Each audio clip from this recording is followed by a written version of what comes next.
Hey fam, I want you to like, share, and subscribe to our YouTube channel, youtube.com/Roland S. Martin. And don't forget to turn on your notifications. All right, folks, R. Kelly is out of jail. A woman from the Chicago suburbs listing herself as a friend of R. Kelly posted the $100,000 that was needed for Kelly's $1 million bail. He got out late last night. This is video of him being escorted out of jail by his attorney.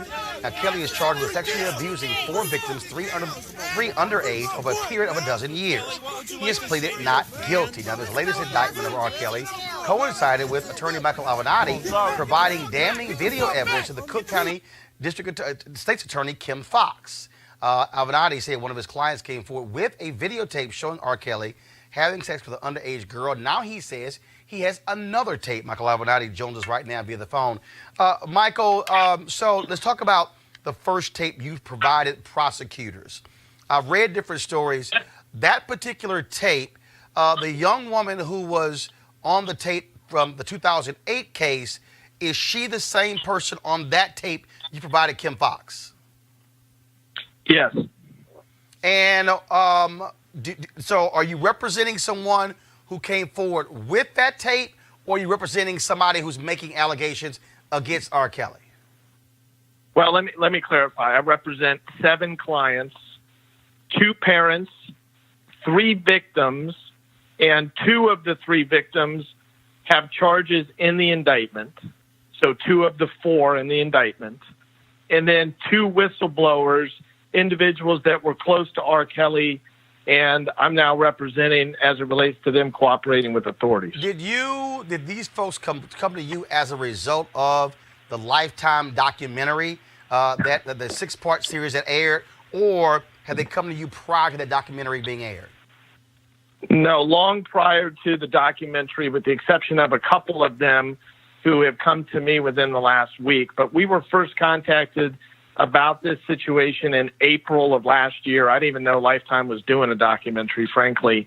And we started to dive into this. We agreed to do it on a pro bono basis because I was so outraged by what I heard. And I feel that these victims have really been done wrong by the system. So we began this investigation, which we did very quietly around the country. We put a lot of time into this thing. And we didn't disclose anything about it until the time was right, which was earlier this month. And you now say you provided the state's attorney another video, provided them yesterday, that has some pretty damning language on that video, correct?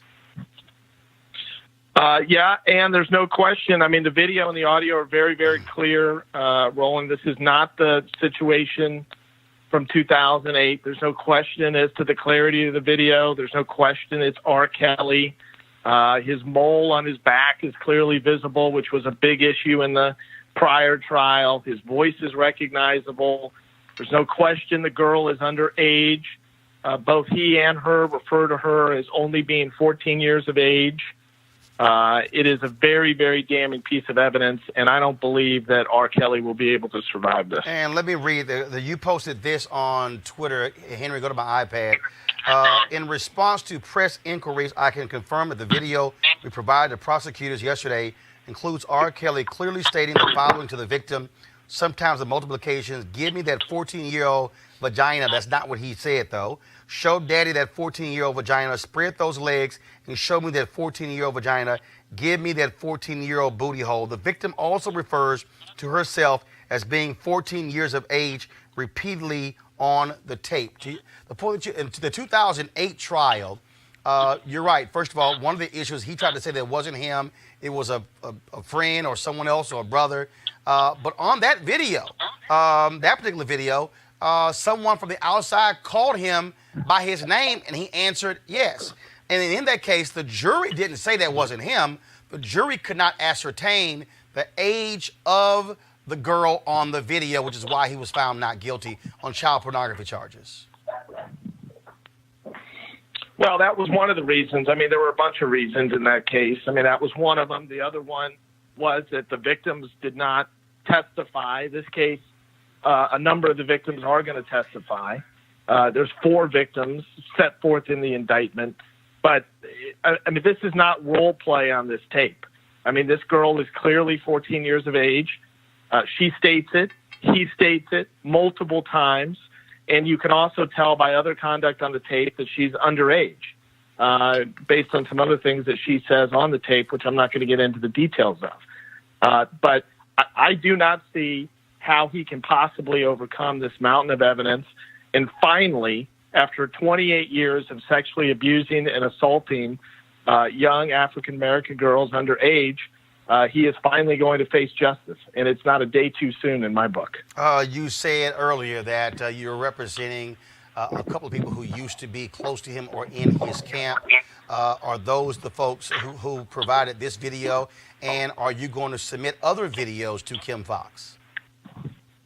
Well, we've located a third video, or we've come to know of a third video, which we're trying to locate.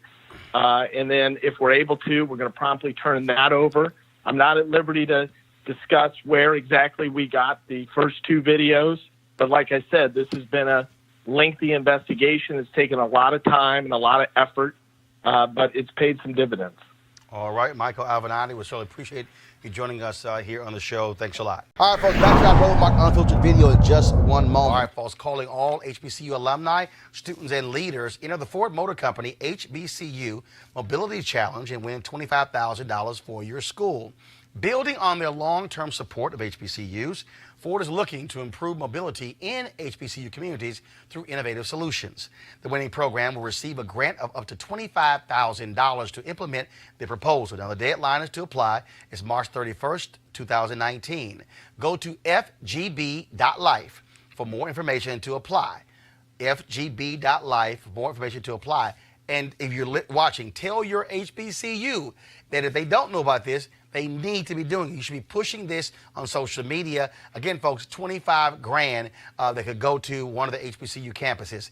Ford goes further in our community, and we certainly appreciate them being a partner here on Roland Martin Unfiltered. Now back to your Roland Martin Unfiltered video.